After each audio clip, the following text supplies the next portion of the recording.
The boy was selling his only toy in the square, but when the businessman discovered the reason, he couldn't believe it.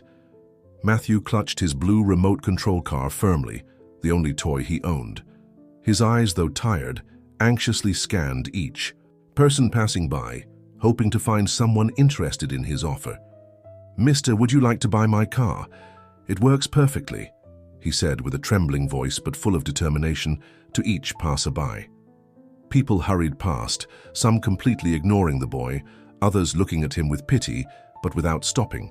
Sweat trickled down Matthew's forehead, mixing with his held-back tears. He couldn't cry now. He needed to be strong for his mother. The night before, he had overheard Ms. Jenkins, the neighbor who looked after him while his mother was bedridden, talking about Mary's condition.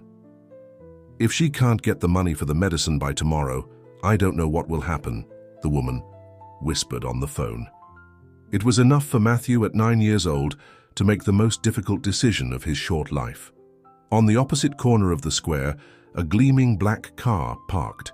From inside emerged a tall man wearing an impeccably pressed suit, dark sunglasses reflecting the scorching summer sun. Henry Montgomery, 45, owner of one of the largest construction companies in the region, walked with firm steps toward the building where he would have an important meeting. His stern expression and upright posture revealed a man accustomed to not wasting time with distractions. When he passed the bench where Matthew was sitting, he heard the childish voice, "Mister with the nice suit, would you like to buy my car? It's remote controlled and everything." Henry continued walking as if he hadn't heard, but something in the boy's voice made him stop and turn slowly. "How much do you want for it, kid?" he asked in a deep voice without showing any emotion. $200, Matthew replied with a confident tone that didn't match his frightened eyes. Henry almost laughed. The toy clearly wasn't worth even half that. He was about to turn his back when he noticed Matthew's small, trembling hands gripping the car tightly, as if each second holding that object was a small torture. "Why are you selling your toy?" The question came out before he could contain it. Matthew hesitated. "It's for my mum, sir. She's very sick and needs expensive medicine." Henry observed the boy more carefully. Simple clothes but clean, well-cut hair but without recent care, sunken eyes like someone who hasn't slept properly for days, a child trying to behave like an adult. Dear listener, if you're enjoying the story, please take a moment to like and especially subscribe to the channel. It really helps us who are just starting out, now continuing. Without saying a word, Henry took his wallet from the inside pocket of his jacket and removed $200 bills. He extended the money to Matthew, who could hardly believe what he saw. "Sir, are you really going to buy it?" he asked with wide eyes, a mixture of joy and sadness taking over his face. "Yes," Henry replied dryly, taking the car and looking at it without real interest. "Where do you live, kid?" Matthew hesitated again. His mother always told him not to talk to strangers, much less reveal where they lived. But this man had bought his car for the asking price without even trying to bargain. And there was something in his eyes behind that coldness that made him trust. "In Pinewood Hills, in the yellow house with the iron gate near Joe's Market," he finally answered. Henry nodded, tucked the toy under his arm and turned his back, resuming his path. Matthew stood watching that imposing figure walk away, feeling a mixture of relief and pain.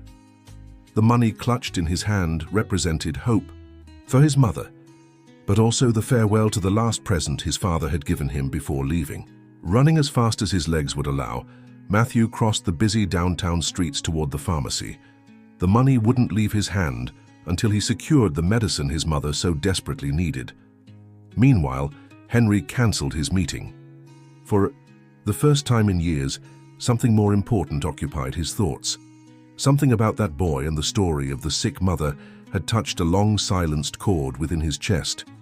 Without fully understanding his own actions, he gave instructions to his driver to head to Pinewood Hills. The luxury car stood out completely against the narrow, poorly paved streets of the neighborhood. People looked on with suspicion as the vehicle advanced slowly, searching for the house Matthew had described. When he finally found the small yellow residence with the iron gate, Henry hesitated. What was he doing there? What would he say? For a moment he thought about leaving, returning to his world of business and meetings, where everything made sense. But something stopped him, a restlessness he couldn't name. He got out of the car, ignoring the curious glances of neighbors, and walked to the gate. He knocked 3 times and waited. No one answered. He knocked again, harder this time. Silence. Then he heard a weak cough from inside the house. Without. Thinking twice, Henry pushed the gate, which wasn't locked, and entered the small yard. The door was ajar. "Hello, is anyone there?" he called, suddenly feeling like an intruder. More silence, followed by another cough. Inside the simple but organized house, he found a scene that made him freeze. A young woman, probably in her 30s, was lying on a makeshift sofa bed in the living room. Her pale, sweaty face betrayed a high fever. Beside her, on a small table, several sheets of pills, most empty. "Who are you?" the woman asked weakly, trying unsuccessfully to get up. I bought your son's car," Henry replied, realizing how strange that sounded. The woman's eyes widened, mixing fear and confusion. "Matthew, where is my son? What have you done with him?" "Calm down, I didn't do anything. He was in the central square selling a toy car, said he needed money to buy medicine for his sick mother." The woman's face contorted in an expression of pain that wasn't just physical. "My God, he took his father's car." Tears rolled down her haggard face. That car was all he had. Henry felt a tightness in his chest. "What's your name, ma'am?" Mary Collins." "I'm Henry Montgomery, and from what I can see, you need a hospital urgently." Mary tried to protest, but another coughing fit prevented her. Henry didn't wait for a response. He took out his cell phone and called his personal doctor. Then, without asking permission, he approached and picked Mary up in his arms with surprising ease. "What are you doing? You can't—" "My son, he'll come back," she murmured, too weak to resist. "I'll leave a message for him and take you to—" "A hospital right now," Henry replied with an authority that admitted no argument. At the house exit, he found Ms. Jenkins returning from the market. The woman looked at the scene with astonishment and suspicion. "What's happening here?" "Who are you, sir?" Quickly, Henry explained the situation. "Please, when Matthew returns, tell him I took his mother to St. Joseph's Hospital, that she's receiving the necessary care, and that he can go there." Before the neighbor could respond, Henry was already carrying Mary to the car. In her feverish delirium, she mumbled something about not being able to afford an expensive hospital, to which he simply replied, "Don't worry about that now." As the car traveled through the streets toward the private hospital, Henry looked at the unconscious woman in the back seat and wondered what he was doing. For years he had lived closed off in his own routine, not caring about anyone but himself. Why now suddenly was he risking everything for a stranger and her son? In the front seat, the red remote control car seemed to silently observe him, as if it held the answer to that question. Matthew ran breathlessly through the streets of the neighborhood, clutching the bag with the medicine to his chest. He had managed to buy everything the clinic doctor had prescribed and still had a little money left. Maybe he could buy something for his mother to eat, he thought. She hadn't been eating properly for days. Turning the corner of his street, he immediately noticed the commotion. Neighbors were talking in small groups, some pointing at his house. His heart raced. Had something happened to his mother? "Matthew, thank God you're here." Ms. Jenkins came to meet him, her face reflecting concern. "A man in a suit took your mother to the hospital." The boy felt the ground disappear beneath his feet. "A man? What man?" "He said he bought your car in the square, said your mother needed a doctor urgently and took her to St. Joseph's Hospital." Matthew immediately recognized the description. It was the serious man in the suit, the one who had bought his car without blinking. But why had he come back? How did he know where they lived? "I need to go there, Ms. Jenkins. I need to see my mom." The woman hugged him, understanding. "I'll take you there, my child. Let me just get my purse." At St. Joseph's Hospital, one of the most expensive and well-equipped in the city, doctors worked intensively on Mary's case. Severe pneumonia, complicated by lack of proper treatment in the early stages. Henry was waiting in the hallway, pacing back and forth when his cell phone rang. "Montgomery," he answered curtly. "Sir, this is your secretary." The meeting with the investors has been rescheduled for tomorrow, but they're not at all happy with the last-minute cancellation. Henry took a deep breath. We'll deal with that tomorrow. Today I have a more urgent matter. He hung up before the secretary could question. Never before had he cancelled an important meeting. His partners must be furious, but strangely, that seemed insignificant given the current situation. The doctor finally came out of the emergency room, approaching Henry. We've managed to stabilize her, but the situation is still concerning. She'll need to stay hospitalized for a few days, perhaps weeks. Do whatever is necessary, doctor. Don't economize on anything. The doctor nodded, accustomed to the influence and power that the Montgomery name carried in the city. Do you have any relation to the patient? Henry hesitated. No, I'm just helping her. Well, we would normally need authorization from her family member for some procedures. Her son should be arriving, a boy named Matthew. As if summoned by his words, raised voices came from the reception. My name is Matthew Collins. My mother is here, Mary Collins. Henry recognized the boy's voice and quickly walked to the reception. Matthew was there with a red face and eyes full of tears, accompanied by an older woman. Matthew, Henry called, approaching. The boy turned immediately upon hearing his name. Where's my mum? What did you do with her? The boy's natural defensiveness was understandable. Henry crouched down to be at his eye level. Your mother is being treated by the best doctors. She's very sick, but she'll be fine now.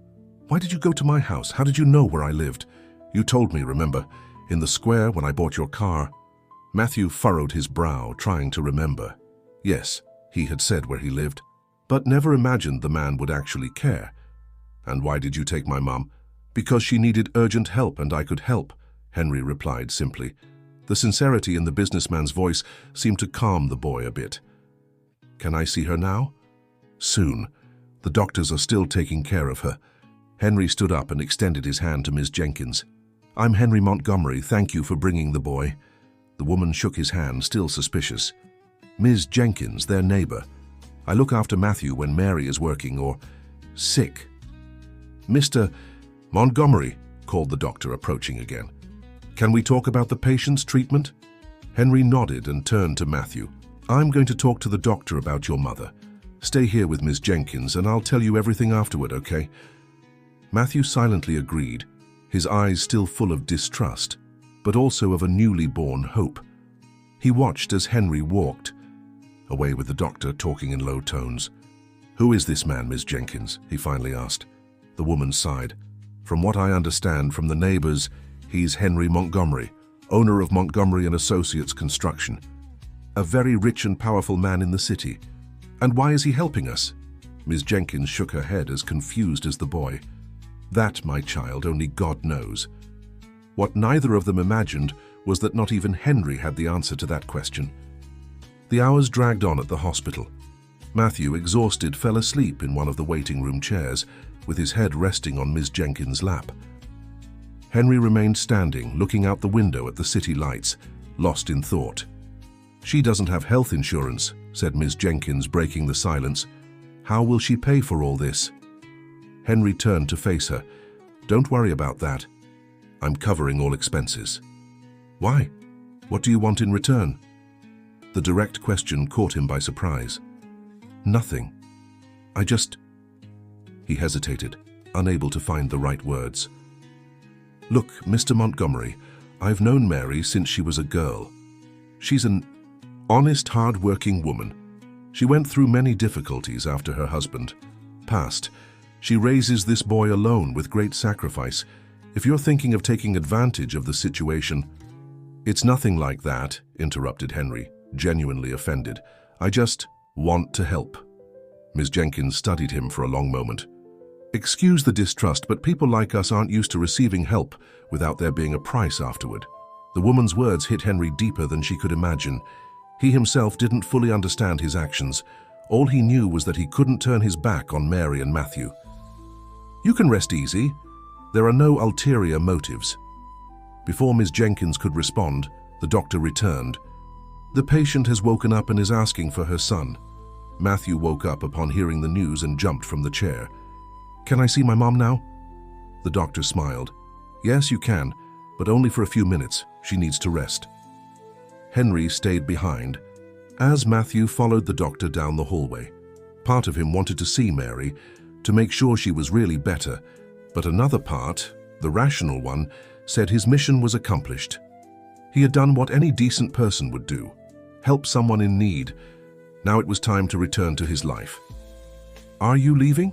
asked Ms. Jenkins, noticing his hesitation. "I think so. I've done what I could." The woman observed him with perceptive eyes. "You know, I've never seen Matthew part with that car. It was the last present his father gave him before leaving.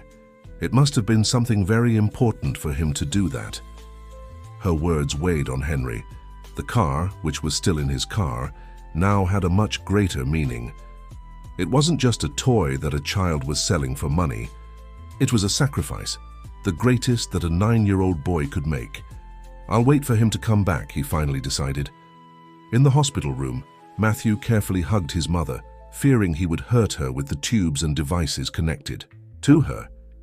"My son, why did you sell your father's car?" asked Mary with a weak voice, stroking the boy's hair. "You needed medicine," he answered simply, as if it were the most obvious thing in the world. Tears rolled down Mary's face. "That man, who is he?" "His name is Henry Montgomery. He bought my car and then went to our house. He brought you to the hospital." Mary tried to assimilate the information. A stranger had bought her son's toy, then appeared at her house and brought her to a private hospital. None of this made sense. "He's paying for everything, Mom. Ms. Jenkins said he's very rich. But why? Why would he do this for us?"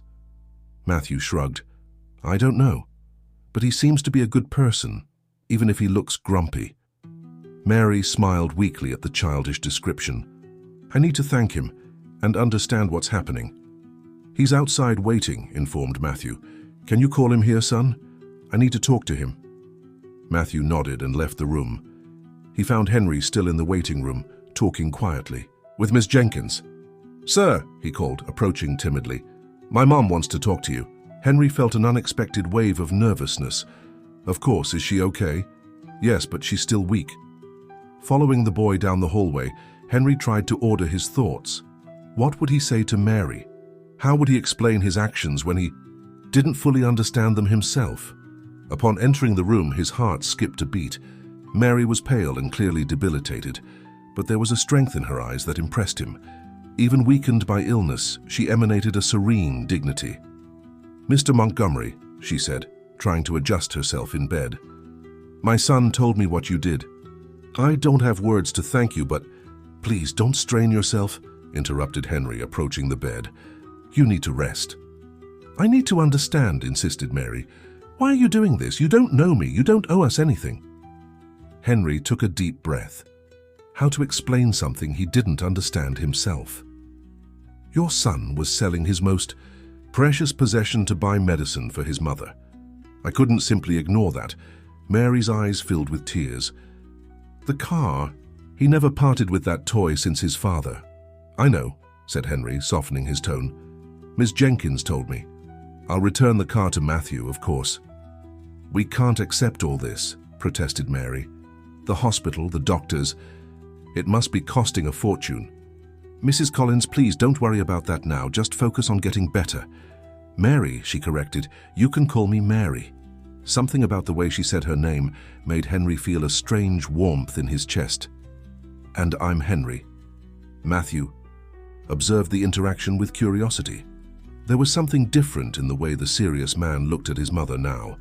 It was no longer that cold look from the square. "Mr. Henry," called the boy, "do you still have my car?" "Yes, I do, Matthew. It's in my car. And as I promised, I'll return it to you." The boy shook his head. "You don't have to.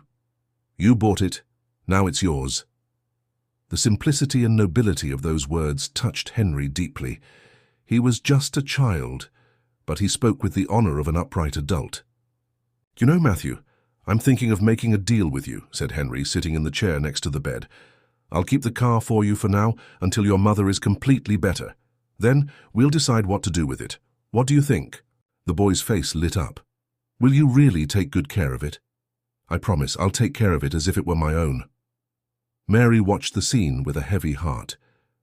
This stranger's kindness toward her son moved her, but also worried her.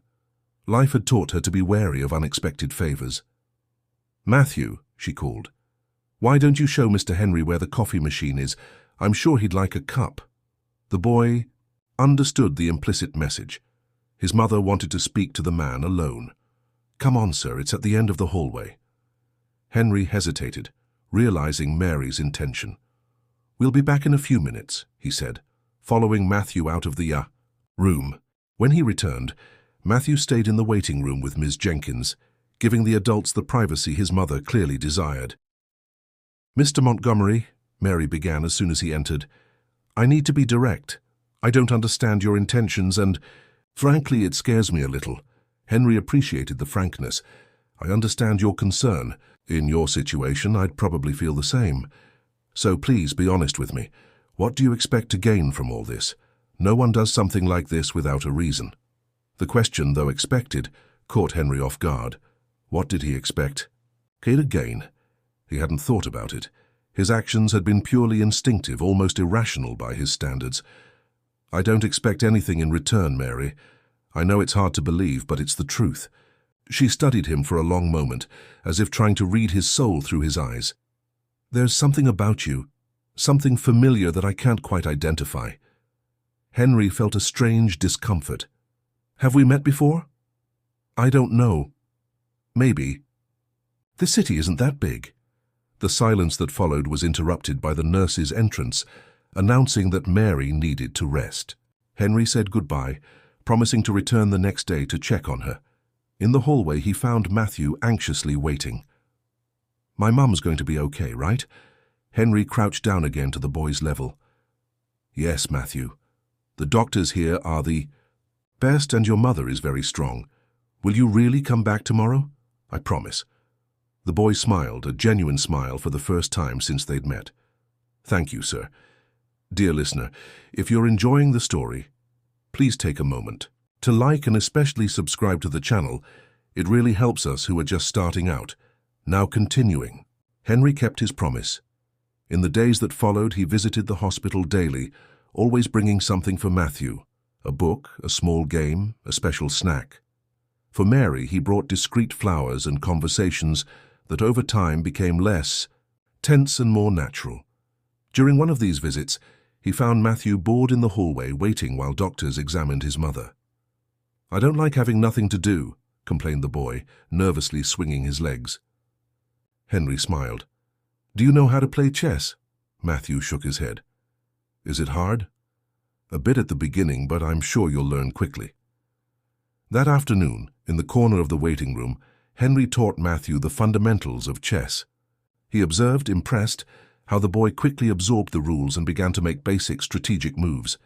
"You're very intelligent, Matthew," commented Henry, genuinely admiring. "You've learned faster than many adults I know." The boy smiled, proud. "My mom says I'm smart like my dad was." "And what happened to your dad?" The question escaped before Henry could contain it. Matthew's smile disappeared. "He went away. To heaven, my mom says." Henry felt the weight of those simple words. "I'm sorry." "It's okay, I don't remember him much. I just know that he gave me the car on my 5th birthday, and then he went away." The simplicity with which the boy spoke of his loss broke Henry's heart. "Do you miss him?" Matthew thought for a moment. "Sometimes. But mostly I miss seeing my mom smile like in the photos where they're together." The depth of that childish observation hit Henry like a punch. This boy, so young, understood pain and longing in a way many adults couldn't. "You know, Matthew," said Henry, moving a piece on the board, "sometimes people suffer for so long that they forget how to really smile." "Like you?" asked the boy, surprising him. "Me? Why do you say that?" "Because you almost never smile, only when you look at my mum." Henry felt his face heat up, caught off guard by the child's sharp perception. "I do smile very little," he admitted, avoiding the second comment. "Why, did you lose someone too?" The innocent question touched on an old wound that Henry kept carefully closed. "Yes, Matthew, a long time ago." "And you forgot how to smile?" "I think so, in a way." Matthew studied him with that serious look that seemed to see beyond words. You can learn again, you know, like I'm learning chess. The simplicity of that comparison made Henry smile involuntarily. Maybe you're right. The conversation was interrupted when Mary's room door opened and the doctor came out, signaling for Henry to approach. Mr. Montgomery, I have good news. Mrs. Collins is responding very well to treatment. If she continues like this, she could be discharged in a week. That's excellent, Doctor. Thank you for your dedication. The doctor nodded. She's a fighter, but I need to be frank. After discharge, she'll need absolute rest for at least a month. No work or physical effort. Henry frowned. I understand. Has she mentioned anything about work? Yes, she seems very worried about it. Said she can't stay so long without working, that bills will accumulate. I tried to explain the seriousness of the situation, but she's quite anxious. Henry thanked him for the information and entered the room. Mary was sitting up in bed, with a worried expression, but visibly better than in the first days. The doctor says you're almost ready to go home, he commented, sitting in the chair next to the bed. Mary nodded, not fully sharing the enthusiasm. Yes, but he also said I can't work for a month. And that's a problem? She laughed, a humorless laugh. Henry, I'm a housekeeper. If I don't work, I don't get paid. And even if I had some savings, which I don't, I've already spent everything on medicine before you showed up. Henry thought for a moment. Don't worry about that now. We can solve it when you're recovered. We can? Mary looked at him seriously. Henry, don't misunderstand. I'm eternally grateful for what you've done for me and Matthew, but I can't accept more than I've already accepted. I already feel indebted enough. There's no debt at all, he protested. I did what anyone would do. No, you didn't. Anyone would have called an ambulance at most. You brought me to the best hospital in the city, paid for very expensive treatments. Come to visit us every day, bring presents for Matthew. She paused, taking a deep breath. Nobody does that for strangers. Henry felt uncomfortable under Mary's penetrating gaze. How to explain that? Somehow, inexplicably, they no longer seemed like strangers to him. Maybe I've become more involved than I expected, he finally admitted, but I don't regret it. Matthew is an amazing kid, and you— The words hung in the air, laden with meanings that he himself wasn't ready to explore. Mary encouraged, with a softness in her voice that wasn't there before. You are an extraordinary woman, Mary. The way you raised Matthew alone, how— He talks about you, the sacrifice he was willing to make. All that says a lot about who you are. A slight blush tinged Mary's pale cheeks. Thank you, but that doesn't solve my practical problem. Henry thought for a moment. An idea began to form in his mind, but he hesitated to share it, fearing Mary's reaction. However, he saw no other solution. I have a proposal, he finally said. When you're discharged, come stay at my house with Matthew just until you're completely recovered. Mary's eyes widened. What? No, that's— Please, listen before you refuse, interrupted Henry. My house is large, with many empty rooms. You and Matthew would have all the privacy. I have a housekeeper who could help while you recover, and that way you could follow the medical recommendations without worrying about bills or work. Mary shook her head, resistant. I can't accept that. It's too much, Henry. Think of Matthew, he insisted, knowing it was a low blow but necessary. He needs you to recover completely. If you go back to work too soon, you could have a relapse. The argument hit Mary exactly as Henry expected. The mention of her son's well-being was her greatest weakness. For how long would it be? She asked, showing the first signs of yielding. As long as the doctor recommends, probably a month. Mary closed her eyes, clearly conflicted. I would need to think about it. Talk to Matthew. Of course, agreed Henry, knowing he had managed to plant the idea. And know that, if you accept, it will just be a temporary solution. As soon as you're recovered, you decide what to do. No commitments, no obligations. What Henry didn't say, what perhaps he wouldn't even allow himself to admit, was that the idea of having Mary and Matthew in his home awakened in him a long-dormant feeling, that of not being alone. When Henry left the room, he found Matthew still playing with the chess pieces, moving them randomly across the board. "Your mother wants to talk to you," he said, sitting next to the boy. Matthew looked at him curiously. "About what?" "About where you'll stay when she leaves the hospital." The boy frowned. "Aren't we going home?" "Your mother will still need care, Matthew, and someone to help with things while she recovers." "Miss Jenkins can help," suggested the boy. "Miss Jenkins already does a lot for you, don't you think? And she also works. She can't be there all the time." Matthew thought for a moment, his small forehead furrowed in concentration. "And where will we go then?" Henry hesitated. "Well, I suggested that you could stay at my house, temporarily." The boy's eyes lit up. "At your house? That mansion we saw in the magazine at the hospital." Henry smiled at the boy's evident enthusiasm. One of the magazines he had brought for Matthew had an article about his residence, part of a series on the homes of the city's powerful. "Yes, that one. And can we really stay there? Is there a pool and a court? In the photo it looked like there was." "Yes, there is, Matthew, and you could use them when your mother is better." The boy could barely contain his excitement. "And the car. Will you show me where you're keeping it?" "Of course, it's in my study in a special place." Matthew jumped from the chair. "I'm going to talk to my mom. Tell her we have to go." Before Henry could stop him, the boy was already running to the room. He followed, worried that Mary might feel pressured by her son's excitement. Upon entering the room, he found Matthew already animatedly negotiating with his mother. "Please, Mom, it'll just be for a little while. And Mr. Henry said there's a pool and my car is there and—" "Matthew, calm down," Mary asked, shooting an accusing look at Henry. "It's not that simple." "Why not?" "You need to rest," the doctor said. "And our house is small, and—" "Matthew," interrupted Henry, feeling slightly guilty for having excited the boy so much. "Your mother needs to think calmly. It's an important decision." The boy visibly deflated but nodded. "Sorry, Mom, I just wanted for you to get better soon." Mary's heart melted at her son's sincere words. She extended her hand, calling him to the bedside. "I know, my love, and I will, I promise. I just need to think about what's the best way." Henry observed the interaction with a tightness in his chest. The bond between mother and son was so strong, so evident, something he had never experienced in his own life. "I'll let you talk," he said, discreetly withdrawing. In the hallway, Henry wondered if he had crossed some boundary. Bringing Mary and Matthew to his home was an idea that had emerged impulsively, but that he now couldn't abandon. His mansion, always so empty and silent, could come to life with their presence, even if temporarily. He was so lost in his thoughts that he didn't notice when Mary called him from the door of the room.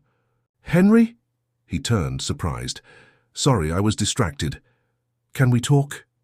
Henry returned to the room. Matthew was sitting in the corner armchair, leafing through one of the books Henry had brought. "I've thought about your proposal," began Mary, with a seriousness that made him apprehensive. "And if the offer is still open, we accept staying at your house temporarily." Henry's face involuntarily lit up. "The offer is definitely still open. But with one condition," she continued, raising a finger in warning. "As soon as I'm recovered, we'll look for a place to stay and get out of your life. No complications." The last part bothered him in a way he didn't expect. Get out of your life. As if everything they were experiencing was an interlude, something fleeting that would leave no marks. "Agreed," he concurred, keeping his tone neutral. "No complications." From the corner of the room, Matthew observed the adults with that penetrating look of his, as if he understood much more than both imagined. When discharge day arrived a week later, Mary was nervous. The idea of going to Henry's house, however temporary it might be, made her uneasy. What would the staff think? What would his friends and partners say when they saw a housekeeper and her son living in the powerful businessman's mansion? "Ready?" asked Henry, entering the room where she was finishing packing the few things she had at the hospital. "I think so," she replied, unable to look directly at him. "Is something wrong?" Mary hesitated. "What if people talk? About us?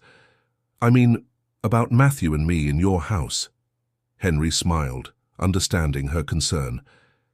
"Mary, I learned a long time How not to care what others think? Besides, the truth is simple.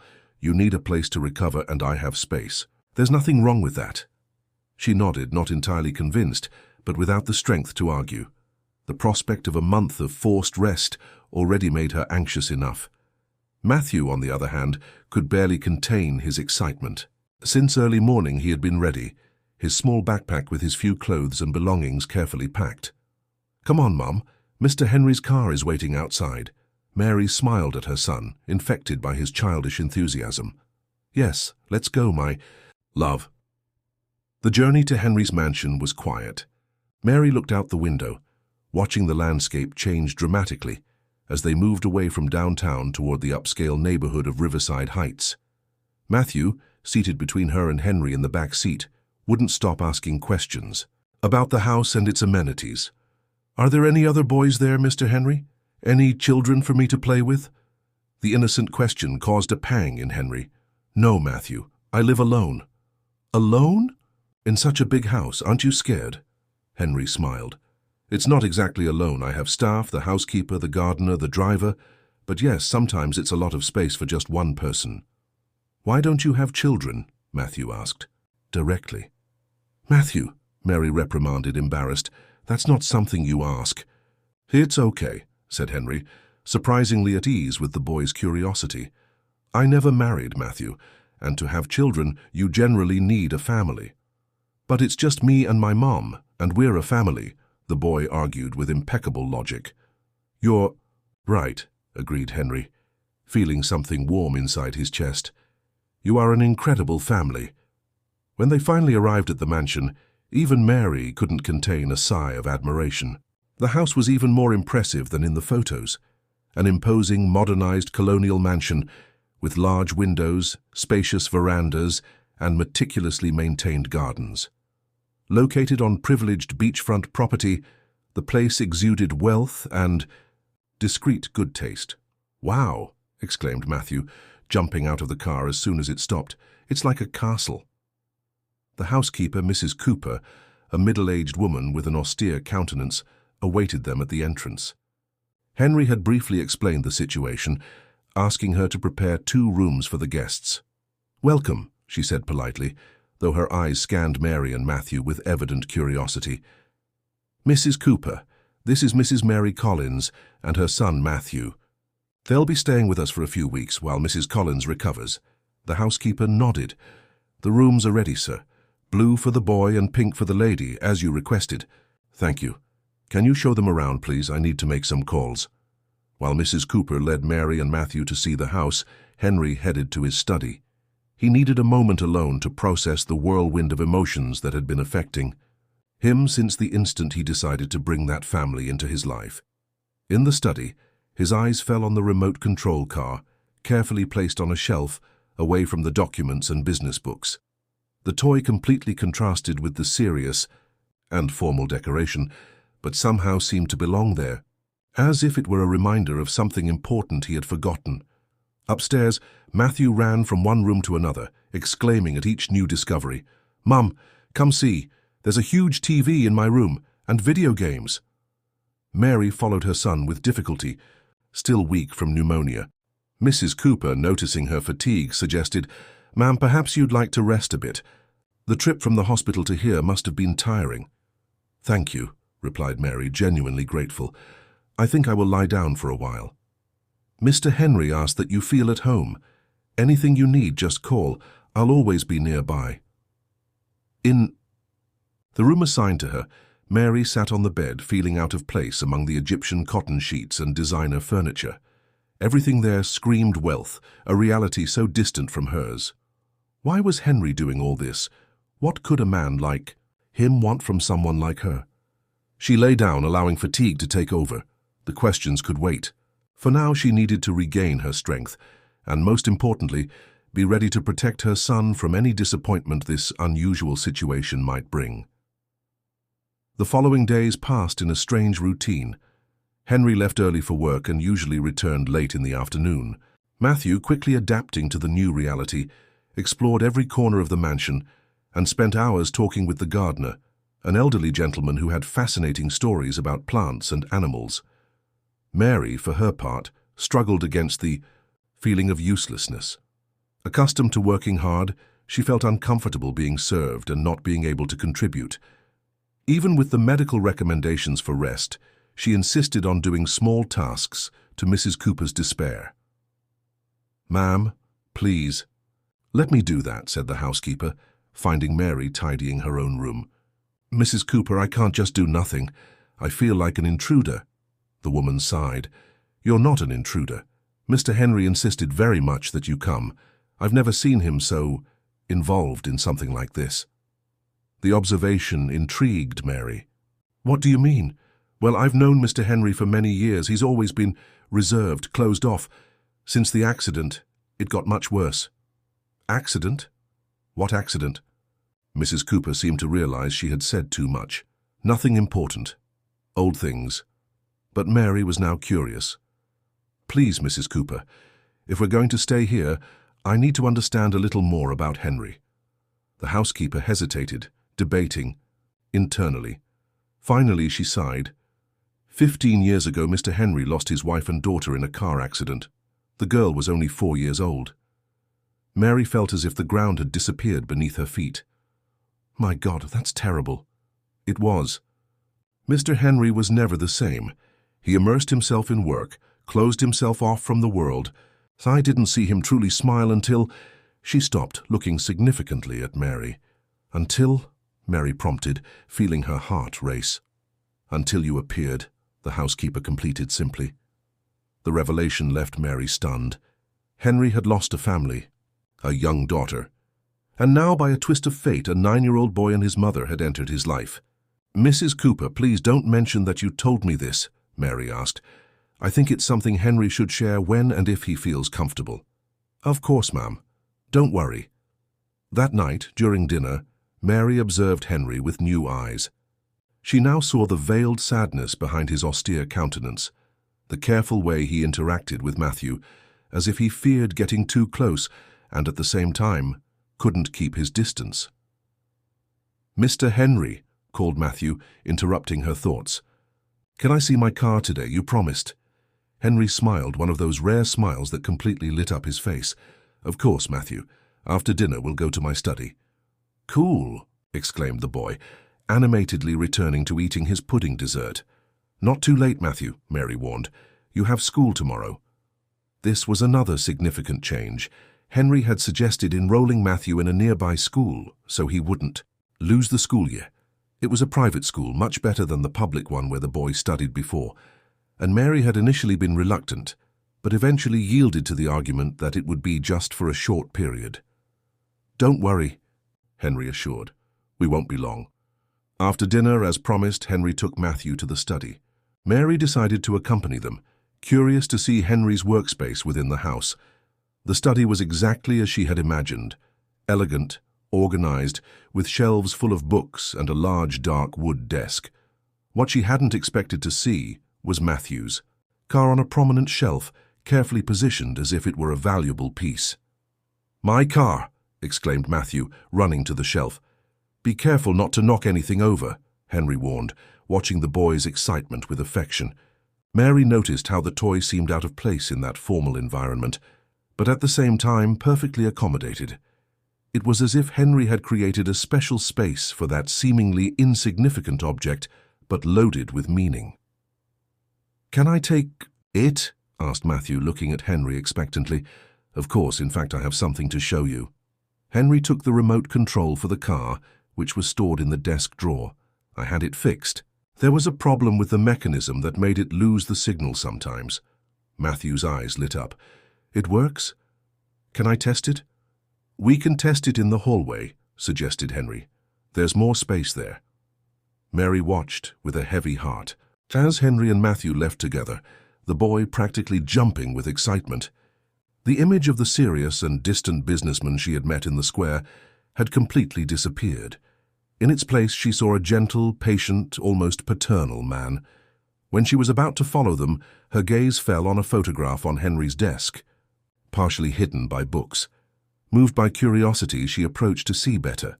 It was a photo of a beautiful young woman with dark hair and gentle eyes, holding a small girl in her arms. The child had the same eyes as her father and smiled openly at the camera. Happiness emanated from that image, frozen forever in time. "That was my family." Henry's voice made her jump. She hadn't heard him return to the study. "I'm sorry, I shouldn't have. It was curiosity." "It's okay," he interrupted gently. "It's not a secret, although I rarely talk about it. Mary felt she should be honest. Mrs. Cooper told me about the accident. I'm so sorry, Henry." He nodded, approaching and picking up the frame. "Laura and Sophie, my wife and daughter. Sophie was 4 years old." "The same age Matthew was when he lost his father," Mary observed. "Yes, I noticed that coincidence." Henry put the frame back in place. "Maybe that's why I felt so connected when I saw Matthew trying to sell the toy to save you." Mary felt tears forming in her eyes. "Are you trying to replace your family?" The direct question caught Henry by surprise. "No, of course not. No one could replace Laura and Sophie." "Then why all this, Henry? Why bring us to your house? Take care of us, pay for Matthew's school? What are you looking for?" Henry was silent for a long moment, looking at the photo of his lost family. "I'm not looking for anything, Mary. For the first time in 15 years, I felt I could do something good, something meaningful.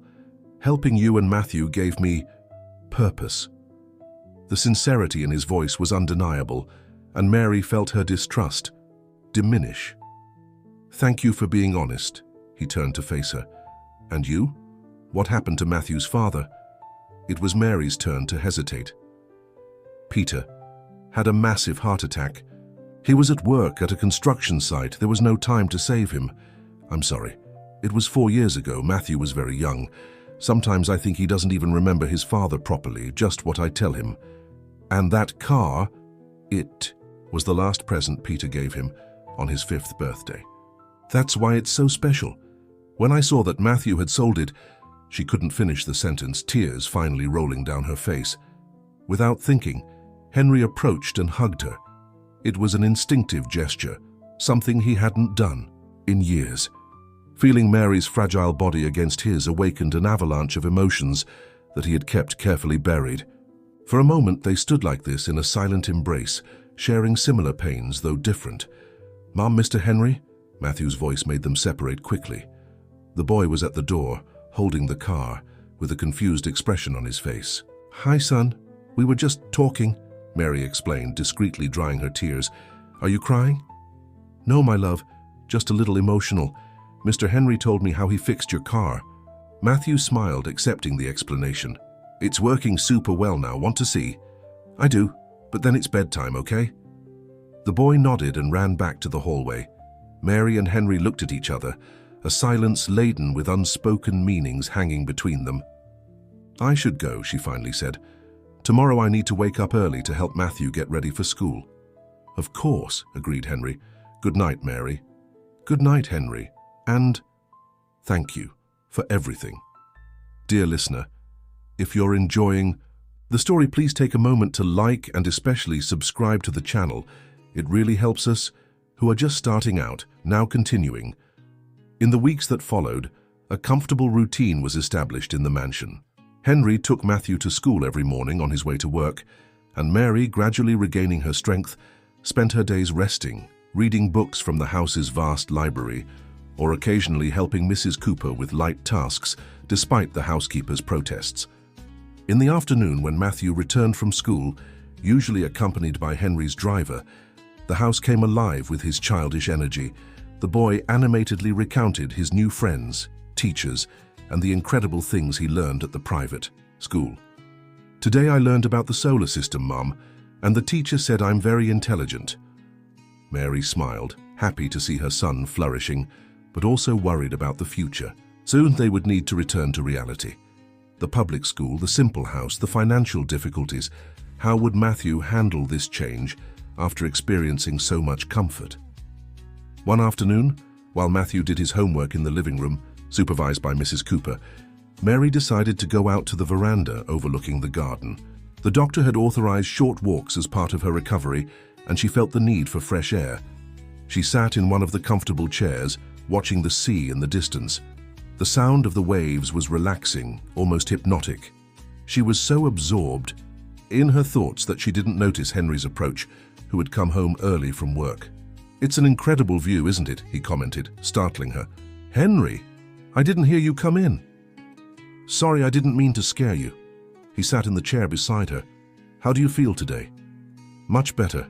The doctor said I'm recovering faster than expected." "That's great." Henry hesitated, as if choosing his next words carefully. "It means you'll soon be ready to return to your normal life." There was something in his tone that made Mary look more carefully. "Yes, I suppose so." "Have you thought about it? About what you'll do when you're fully recovered?" "Go back to work. Of course, find a place to live. Maybe not in Pinewood Hills if I can afford rent in another neighborhood." Henry nodded, looking at the horizon. "And Matthew? Will he go back to his old school?" "Probably," she replied with a sigh. "The current school is wonderful, but No, I can't afford it. And if you could..." The question hung in the air, loaded with implications. "What do you mean?" Henry turned to face her. "Mary, in the last few days I've been thinking a lot about all this. You, Matthew, how you've changed my life." Mary's heart raced. "Henry, let me finish, please. Before you two, I lived on autopilot. Work, home, solitude, repeating the same empty cycle day after day. Since Laura and Sophie left, I simply existed, without really living." Mary watched him in silence, feeling the weight of his words. "And then, by some twist of fate, I found Matthew in that square, a boy willing to sell his most precious possession to save his mother. And something inside me awakened." He paused, taking a deep breath. "I'm not trying to replace my family, Mary. What I feel for you and Matthew is different, new, something I never imagined I'd feel again." "What are you trying to say, Henry?" "I'm saying I don't want you to leave. I want to propose something more permanent." Mary felt the blood freeze in her veins. "What kind of proposal?" "No, it's not what you're thinking," Henry hastened, realizing the misunderstanding. "I'm not suggesting anything inappropriate. I'm offering help, a more lasting arrangement, a house for you, a scholarship for Matthew at that school. You could work if you wanted, but you wouldn't need to worry about basic necessities." Mary stood up, suddenly agitated. "In exchange for what, Henry? Nobody offers something like that without expecting something in return." He also stood up, maintaining a respectful distance.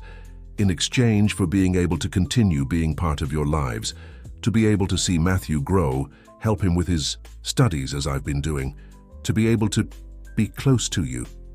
The last part was said almost in a whisper, but Mary heard it clearly. Her heart raced even more. "This is crazy," she said, turning to the garden. "We've known each other for less than a month, Henry." "I know, and normally I'd be the first to agree with you. I'm a businessman, Mary, rational, calculating. I don't make decisions based on impulse or emotion." He sighed deeply. "But something about you and Matthew transformed me. It's as if you had rekindled a light I thought was permanently extinguished." Mary felt tears forming in her eyes. It was beautiful, touching, and frightening. "I need to think, Henry. This is too big." "Of course," he agreed immediately. "Take all the time you need. There's no rush." A heavy silence established itself between them, broken only by the distant sound of the sea and the wind in the leaves of the garden trees. "I'm going to see how Matthew is doing with his homework," Mary finally said, needing space to organize her thoughts. "Mary," Henry called when she was already walking away, "regardless of your decision, know that these have been the happiest days I've had in 15 years. She nodded, unable to respond, and went back into the house with her heart in turmoil. In the living room, she found Matthew still focused on his homework, with Mrs. Cooper patiently by his side. "Mom, look what I did!" exclaimed the boy upon seeing her, proudly showing a colorful drawing. "It's a solar system. Will Mr. Henry like it?" The innocent question hit Mary hard. In such a short time, Henry had become a constant and significant presence in the boy's life, a male figure he clearly admired and sought approval from. "I'm sure he'll love it, son." That night, after Matthew fell asleep, Mary remained awake for hours, thinking about Henry's proposal. She couldn't deny that feelings were growing inside. Her feelings she hadn't experienced since Peter, but there was also fear, insecurity, and above all, concern for Matthew. What would happen if she accepted the offer and later Henry tired of them? How would Matthew handle another loss? And her pride, her independence. Could she live accepting Henry's help without feeling diminished? On the other hand, there was the practical reality, the hard life that awaited them if they returned to the neighborhood. The uninspiring public school, the dangerous neighborhood, the limited opportunities. Henry offered a door to a better future for Matthew, something that she alone might never be able to provide. Dawn found her still without clear answers, but with one certainty: she needed to talk openly with Matthew. He might be just a child, but he was intelligent and perceptive. And most importantly, his life would be directly affected by any decision made. "Son, can we talk for a bit?" she asked during breakfast when they were alone in the kitchen. "Sure, Mom, what is it?" Matthew looked at her with those big, attentive eyes so similar to his father's. "Do you like living here with Mr. Henry?" The boy smiled widely. "A lot. The house is cool, the school is incredible, and Mr. Henry teaches me a bunch of things." "And do you miss our house, your friends from the neighborhood?" Matthew thought for a moment. "A little bit. But I can visit them, right? And here is much nicer. There's no sound of gunshots at night, no bad smell from the sewage." The childish sincerity made her smile sadly. "Matthew, you know we'll have to go back soon, right? When I'm fully recovered, we can't stay here anymore." The boy's smile disappeared. "Why not? Doesn't Mr. Henry like us?" "It's not that, son. Mr. Henry likes us very much, but this isn't our house, you understand. We have our own life." Matthew lowered his head, playing with the cereal in his bowl. "But what if we could stay? What if Mr. Henry let us?" Mary hesitated. "Actually, he offered something like that." Matthew's eyes widened. "Really? We can stay?" "It's not that simple, son. It would be a very big change. And we don't know how it would be in the future. But don't you like it here, Mr. Henry?" The question, so direct and innocent, caught her off guard. "I do like it, Matthew. But it's complicated. Adults are complicated." "Are you going to date?" he asked with the frankness typical of children. Mary felt her face heat up. "Matthew, where did you get that idea?" "I saw Mr. Henry hugging you that day in the study, and he looks at you the same way Dad looked in the photos." Matthew's perception left her speechless. Children saw beyond appearances, captured nuances that adults in their complexity often missed. "I don't know what's going to happen, son. But I promise that whatever decision I make, it will be thinking about what's best for both of us." Matthew nodded, seeming satisfied with the answer. "I'd like for us to stay here," he said simply, returning to eat his cereal as if he had just commented on the weather.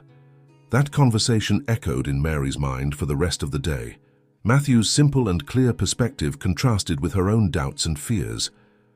For the boy, the solution was obvious: stay where they were happy, close to someone who cared about them. At night, after dinner, Henry found her again on the veranda, looking at the starry sky. "May I join you?" he asked softly. "Of course."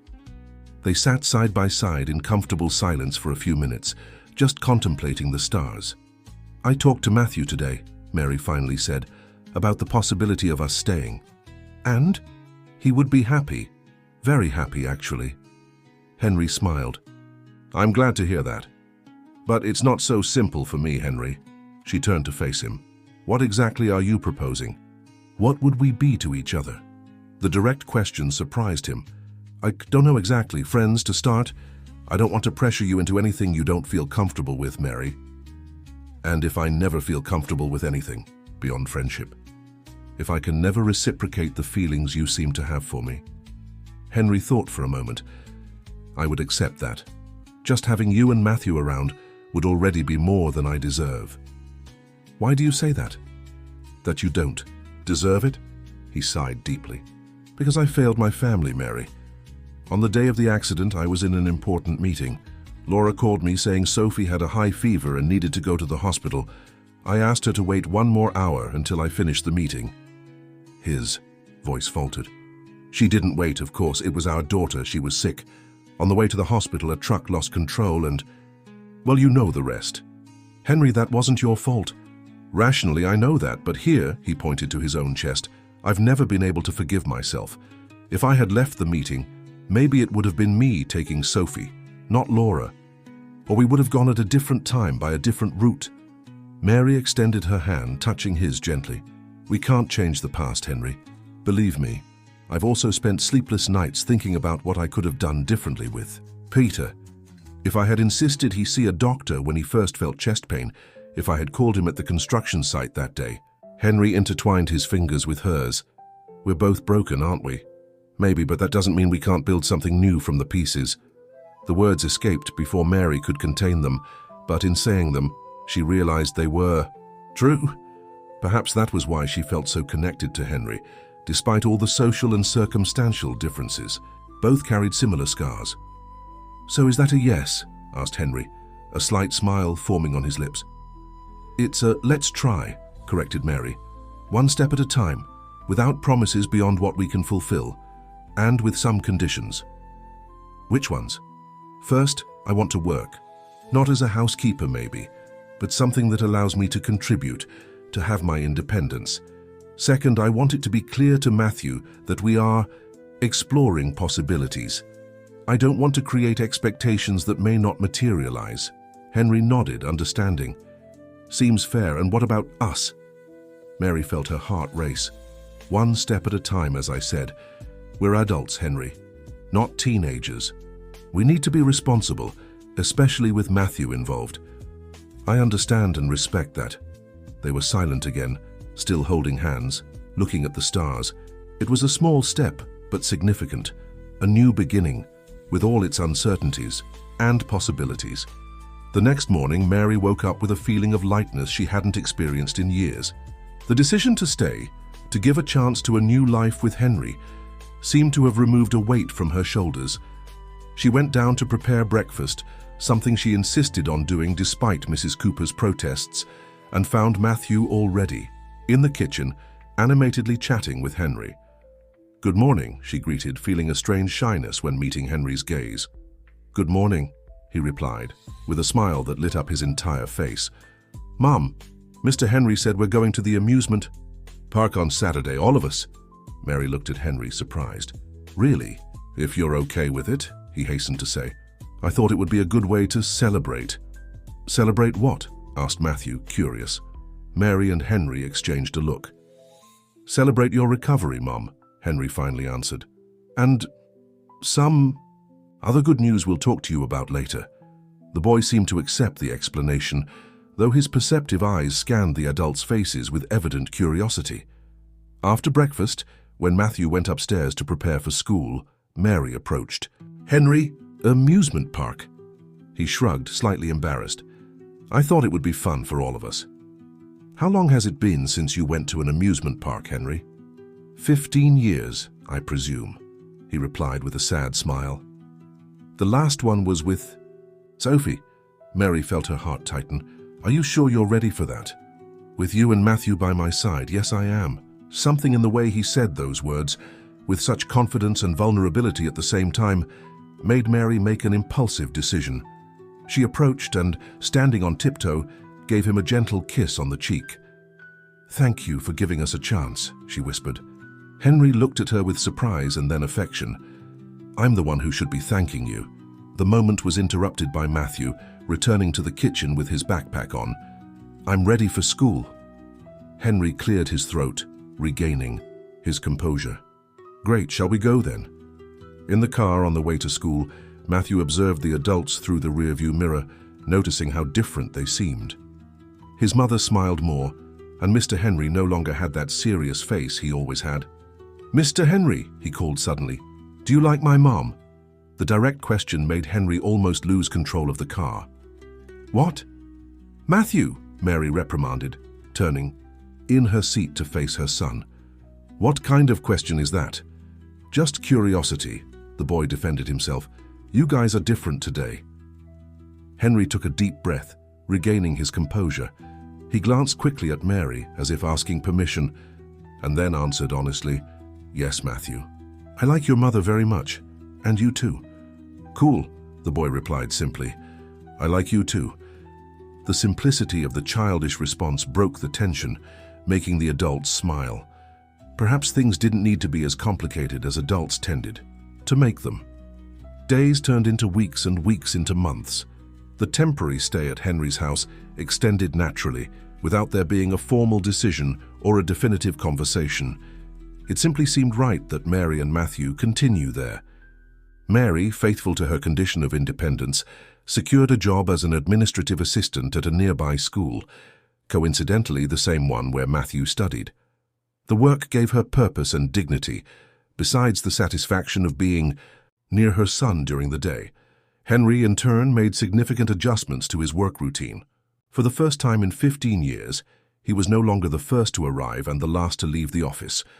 He delegated more responsibilities, refused unnecessary meetings, and, to the astonishment of his partners, occasionally took afternoons off to attend Matthew's school presentations or simply spend time with his new family, because that's what they were becoming, a family. Not conventional, certainly, built on losses and coincidences, but genuine in its affection and mutual commitment. The relationship between Mary and Henry evolved slowly, with respect for each other's pace. The kisses on the cheek transformed into real kisses. The conversations on the veranda extended late into the night, and the touches, initially hesitant, became more natural and frequent.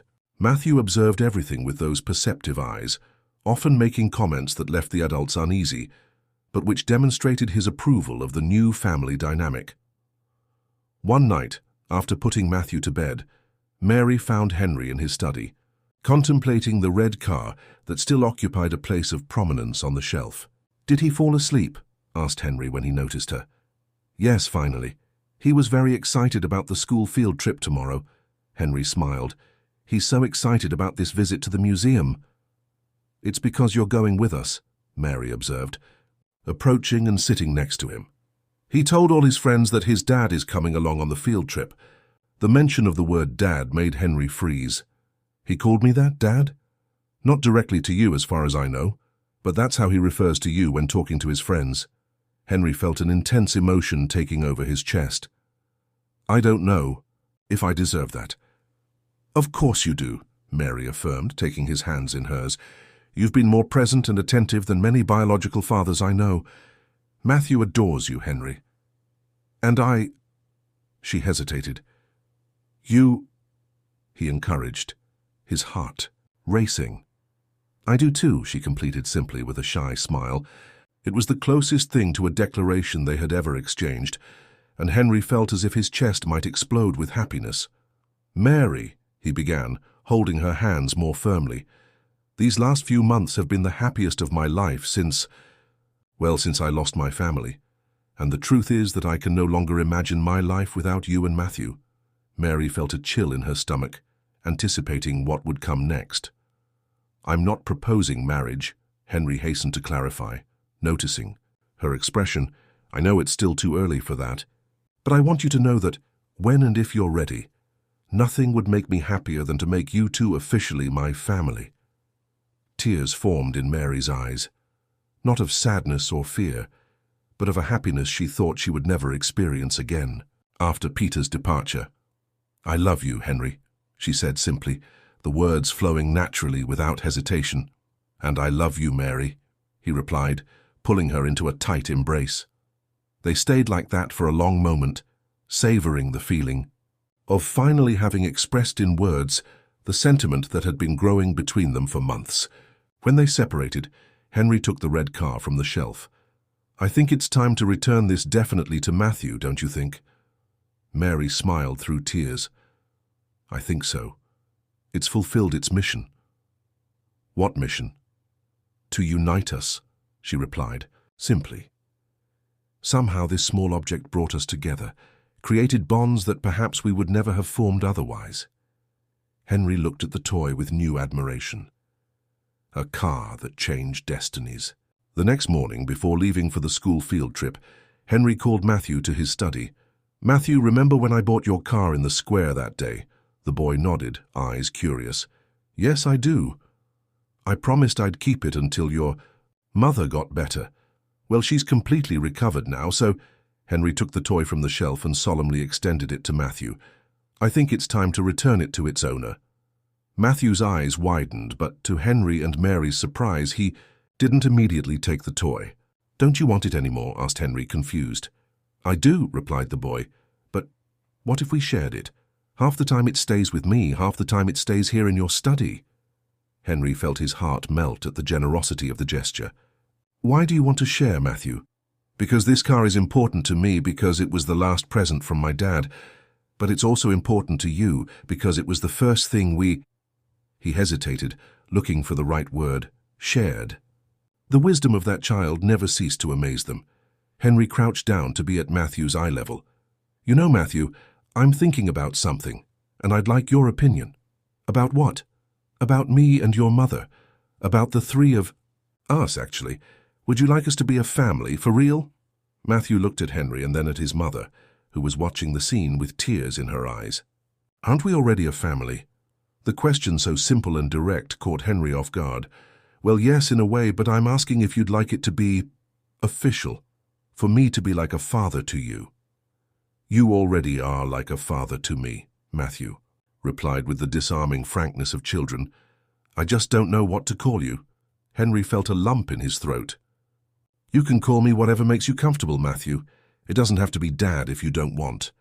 The boy thought for a moment, with that serious expression that made him seem much older than his 9 years. "Can I call you Dad when it's just us and Mr. Henry when there are more people?" "Of course," agreed Henry, too emotional to say anything else. "Cool!" exclaimed Matthew, finally taking the car from Henry's hands. "Then let's go to the field trip, Dad." The word, said for the first time directly to him, hit Henry like a wave of pure emotion. He pulled Matthew into a tight hug, allowing the tears he'd been holding to finally fall. Mary joined the hug, forming a perfect circle of affection and belonging. For a moment, time seemed to stop, as if the universe wanted to preserve that scene of pure happiness. A month later, Henry received a tempting proposal to take the lead on an international project that would require him to move to London for at least 2 years. It was a golden professional opportunity, something that in the past he would have accepted without thinking twice. "It's an honor that they're considering you for this," commented Mary when he shared the news during dinner. "Will you accept?" Henry observed Matthew, who ate silently, pretending not to pay attention to the adults' conversation. "I don't know," he answered honestly. "What do you think?" Mary studied him for a moment. "Professionally, it sounds amazing, but the decision is yours, Henry." "Ours," he corrected. "The decision is ours. We're a family now, remember?" The words made Matthew raise his head. "Would we have to go to London too?" Henry hesitated. "That's one of the possibilities. Or I could refuse the offer and stay here." "And what do you want to do?" asked Mary. The question caught him off guard. What did he want? A few months ago, the answer would have been obvious. Accept the proposal, immerse himself in work, prove his worth. But now, "I want what's best for the three of us," he finally answered. That night, after Matthew was asleep, Henry stayed in his study, contemplating the decision.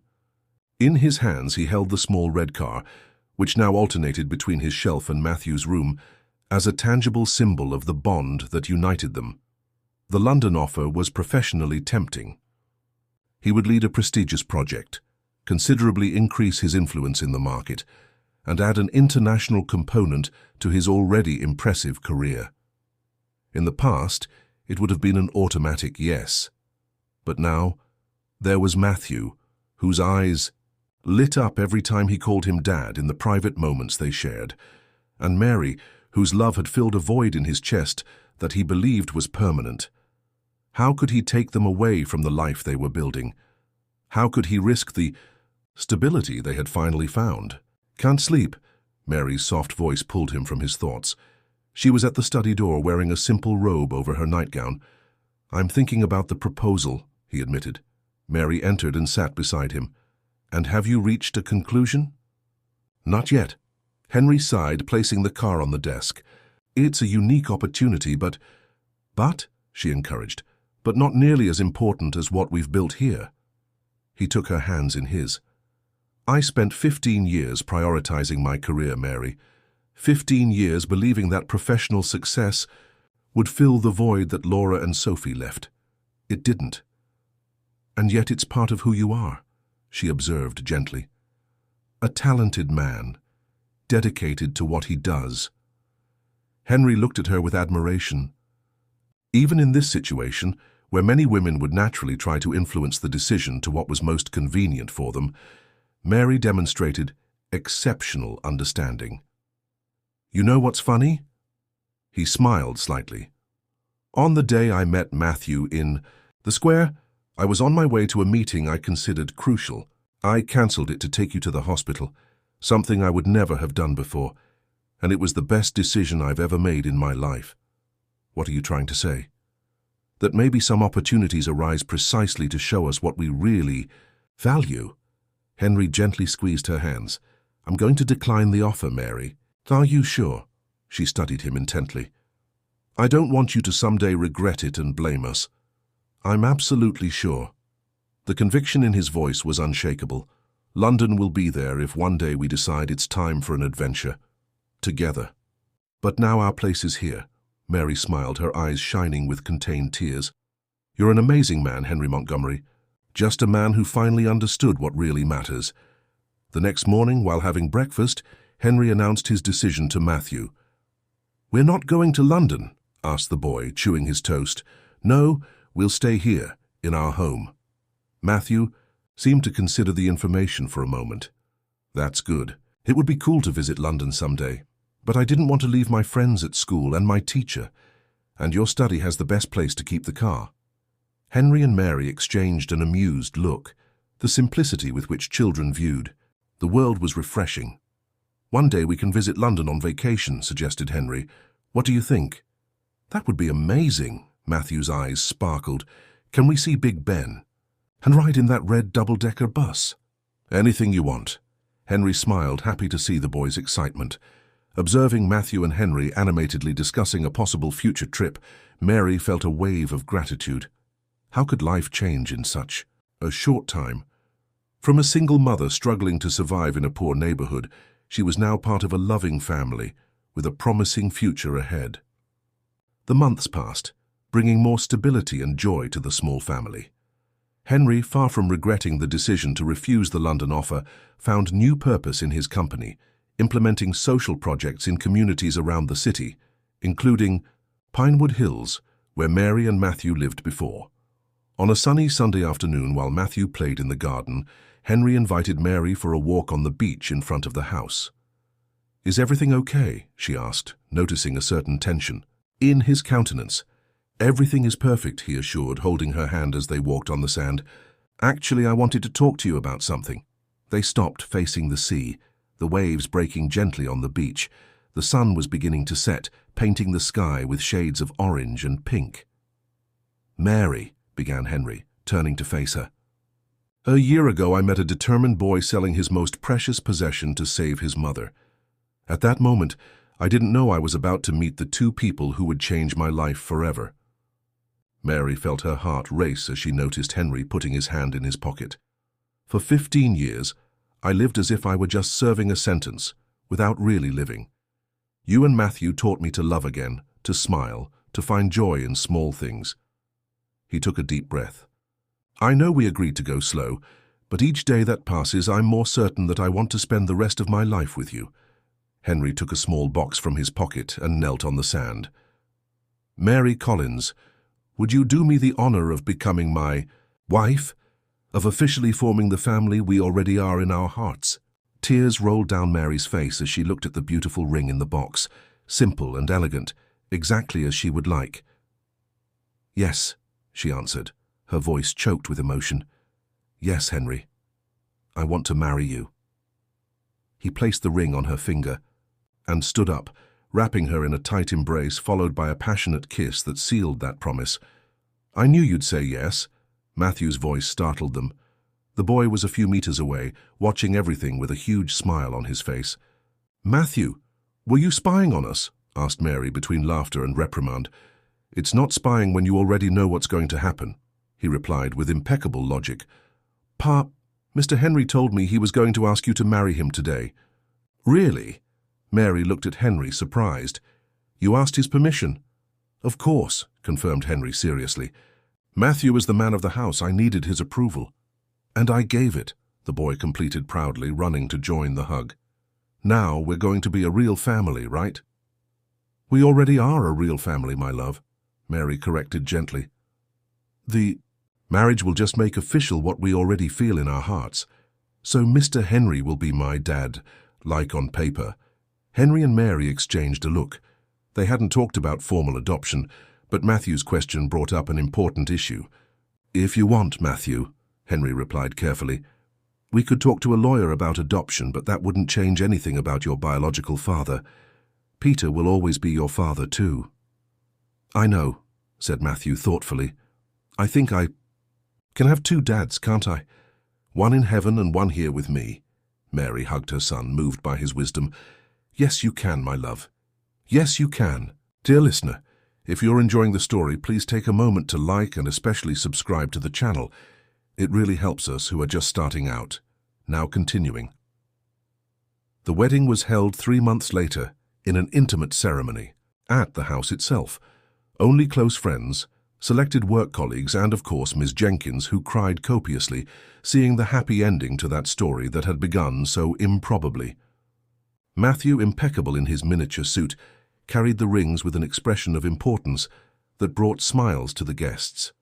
Mrs. Cooper, who had initially observed the evolution of that romance with some suspicion, now couldn't hide her satisfaction at seeing her employer finally happy. I now pronounce you husband and wife, announced the justice of the peace, finalizing the ceremony. As the guests applauded, Henry and Mary sealed their union with a kiss. Matthew, unable to contain his happiness, joined them in a family hug. That perfectly symbolized what that marriage really meant. The official union of 3 hearts that already beat as one. At the party that followed, a surprise awaited Matthew. Henry called him to a quieter corner of the garden, where Mary was already waiting for them. We have something for you, said Henry, handing the boy a small package. Matthew opened it quickly, finding a picture frame inside. In the photo, he, Mary, and Henry smiled in one of the many outings they had taken together. But what really caught his attention was the document that was behind the frame. What's this? He asked, intrigued. These are your adoption papers, Henry explained gently. If you want, of course, it means that legally I would be your father, not just in our hearts. Matthew's eyes widened. Really? And is there no problem with my other dad? Your father Peter will always be your biological father, Mary assured, caressing her son's hair. That will never change. The adoption just formalizes what we already feel, that Henry is also your father, in all the ways that matter. And your name would still be Matthew Collins, added Henry. Or, if you prefer, it could be Matthew Collins Montgomery. The choice is yours. The boy was silent for a moment, processing that information. Then he raised his eyes, bright with emotion. Matthew Collins Montgomery sounds good, he finally decided. I can keep my dad's name and add yours. That way I have a bit of both. Henry felt his heart overflow with love for that incredible child. It's a very wise decision, son. So, now can I call you Dad all the time, not just when we're alone? Nothing would make me happier, Henry replied, his voice choked with emotion. Cool, Matthew smiled widely, hugging Henry tightly. Thank you, Dad. That word, now spoken without reservations, echoed in Henry's heart like the most beautiful music. He pulled Mary into the hug, completing the family circle. Thank you, he whispered to the sky, feeling a peace he hadn't experienced in 15 years. Somehow he knew that Laura and Sophie would be happy for him, for having found his way back to the light. The party continued into the night, full of laughter, music, and celebration. But the most significant moment had already happened, that silent embrace between 3 people whom destiny had united through a small red car and an act of desperate love. 1 week after the wedding, Henry surprised Mary and Matthew with unexpected news. Remember that lot in Pinewood Hills that my company bought a few months ago? He asked during dinner. The one near our old house? Matthew replied. Where that abandoned warehouse was? Exactly, Henry smiled. Well, I can finally tell you what we're going to do there. We're going to build a community center. Community center, repeated Mary, surprised. Yes, with a library, computer, room space for professional training courses, and a medical clinic. Henry paused. And it will be called the Peter Collins Community Center. Mary brought her hand to her mouth, moved. Henry, you're going to honor Matthew's father? Yes. He looked at the boy, who was listening to everything with wide eyes. Peter was a builder. He worked at construction sites to support you. It seemed appropriate that his name be on a place that will help so many families. My dad is going to have a building named after him? Matthew could hardly believe. It? Yes, and more than that. I thought maybe you'd like to help plan how this center will be. After all, you know the community better than I do. Can I? Really? The boy's eyes shone with excitement. Of course. In fact, I'd like you to be the special consultant for the project. What's a consultant? It's a very important person who gives advice on how things should be done, explained Henry seriously. And no one better than you to say what the children and families of Pinewood Hills really need. Matthew was bursting with pride. I'm going to make the best community center in the whole country. Mary watched the scene with her heart overflowing with love. Henry, this is... Her voice failed, unable to express how much that gesture meant. It's the least I can do, he replied simply. Peter took care of you for years. Now it's my turn to continue his legacy in a way that can help many other families.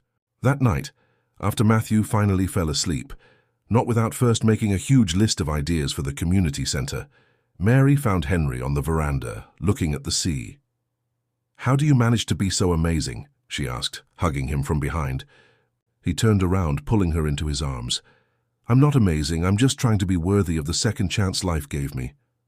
You never mentioned it, but... Mary hesitated. There's something familiar about you that I still can't quite identify, as if we had met before. Henry smiled mysteriously. Perhaps we did. The world is smaller than we imagine. Are you hiding something? She studied him with curiosity. Not exactly hiding. Let's say I saved a revelation for the right moment. And that moment would be... now. Henry led her back to the study and opened a drawer he normally kept locked. From inside, he took out an old folder. This might help you remember. Mary opened the folder, finding newspaper clippings yellowed by time. The largest showed a photo of a younger Henry delivering a giant symbolic check to a small community. Hospital in Pinewood Hills. The date indicated 15 years ago. It was a social project of my company, explained Henry. We helped renovate the local health clinic, transforming it into a small hospital with more resources. I remember that. Hospital, Mary said slowly, the memory beginning to surface. That's where Matthew was born. Exactly. Mary continued looking at the clippings until her eyes fixed on a smaller photo. In it, Henry was giving flowers to a young mother with a newborn baby in her arms, part of the inauguration ceremony. Her eyes widened in recognition. That's me, she whispered, incredulous. And this is Matthew. The first baby born in the new hospital, confirmed Henry. I remember that day perfectly. You were so happy, despite being so young and clearly scared. Your husband was by your side. So proud. Peter, murmured Mary, tears beginning to flow. He used to say it was a sign of good luck that Matthew was born in a new hospital, inaugurated on the same day. I never forgot that moment, confessed Henry. It was one of the last public events I participated in before the accident with Laura and Sophie 3 months later. When I met Matthew again in the square, something about him seemed familiar, but I couldn't make the connection immediately. It was only when I saw a baby photo of him in your house that the pieces began to fall into place. Why didn't you tell me before? I didn't want you to think I was helping you because of this old connection, or out of guilt, or for any reason other than what it really was. I cared about you. Mary looked at the photo, amazed at the coincidence. Destiny is indeed incredible. Of all the people in the world, it was you who found Matthew in that square. I prefer to think it wasn't coincidence, reflected Henry. Maybe it was the universe fixing something, giving us a second chance, to you, to me, to Matthew. "Do you think Peter had something to do with this?" asked Mary, with a small smile. "Who knows? Maybe he and Laura conspired up there to put this little puzzle together," Henry smiled. "What matters is that somehow we found each other when we needed it most." Mary carefully put the clippings back in the folder. Tomorrow she would show them to Matthew, tell him this incredible story of how their lives were intertwined long before they imagined. For now she hugged Henry tightly, grateful for all the paths that had led them there. "You know what this means?" she asked, with a special sparkle in her eyes. "What?" "That the Peter Collins Community Center needs to have a maternity ward too, to close the circle." Henry smiled widely. "That's a brilliant idea, and I'm sure our special consultant will approve." In the years that followed, the Montgomery Collins family flourished in every sense. The community center was inaugurated with great celebration, becoming a reference point for the Pinewood Hills community. As Mary had suggested, it included a small maternity ward, where many new lives came into the world in dignified and welcoming conditions. Matthew grew up strong and curious, dividing his time between studies, where he especially excelled in math and science, and volunteer work at the community center. At 13, he initiated a mentoring project, where older teenagers helped younger children with school tasks. Henry, in turn, transformed his company, directing a large part of the resources to social projects in low-income communities in the city and other cities in the region. The cold and distant man he once was had completely disappeared, giving way to a compassionate and present leader.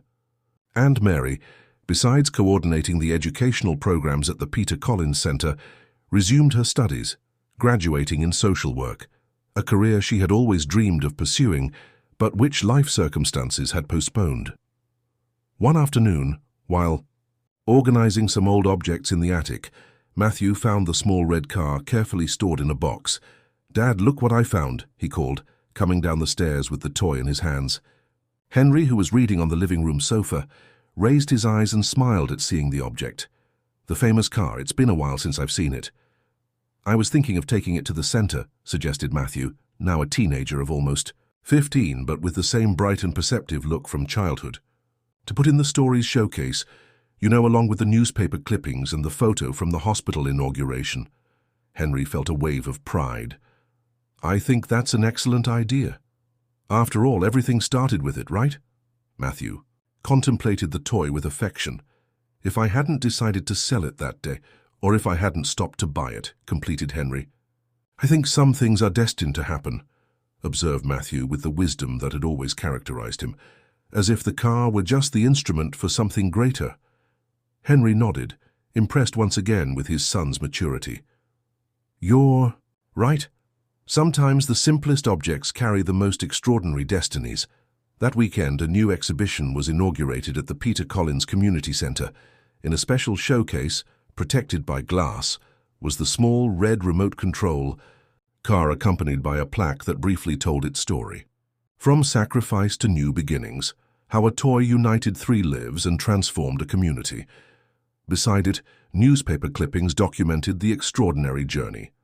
The inauguration of the hospital 15 years ago, Matthew's birth, reports about the creation of the community center, and a recent photo of the Montgomery Collins family, smiling in front of the building that carried the legacy of love and generosity. Visitors of all ages stopped in front of the showcase, reading the improbable story, many leaving with tears in their eyes and a renewed sense of hope. If a small gesture of love, a boy selling his most precious possession to save his mother, could trigger so many positive transformations, what couldn't the small acts of kindness from each one do? And so the red remote control car, which was once just a birthday present from a father to his son, became a symbol of something much greater: the capacity of love to change destinies, heal wounds, and build bridges between seemingly distant worlds. Henry, Mary, and Matthew, holding hands in front of the showcase, contemplated not just the physical object, but the entire extraordinary journey that had brought them there. A journey that had begun with pain and sacrifice, but had blossomed into love, family, and purpose. "It was worth it," whispered Matthew, squeezing his parents' hands. "Every moment." And so, in the heart of a community where hope once seemed scarce, a light now shone, The same light that years before had guided a lonely businessman to stop and listen to the request of a determined boy in a sunlit square. The end of the story. Dear listener, what did you think of this emotional journey? Were you moved by the unlikely connection between Henry, Mary, and Matthew? Do you believe that destiny really had plans to unite these three souls? Share your opinion in the comments below. If this story touched your heart, don't forget to leave your like and especially to subscribe to the channel so you don't miss other captivating narratives like this one. Your company and support are fundamental for us to continue bringing stories that move and inspire. Thank you very much for being with us until the end.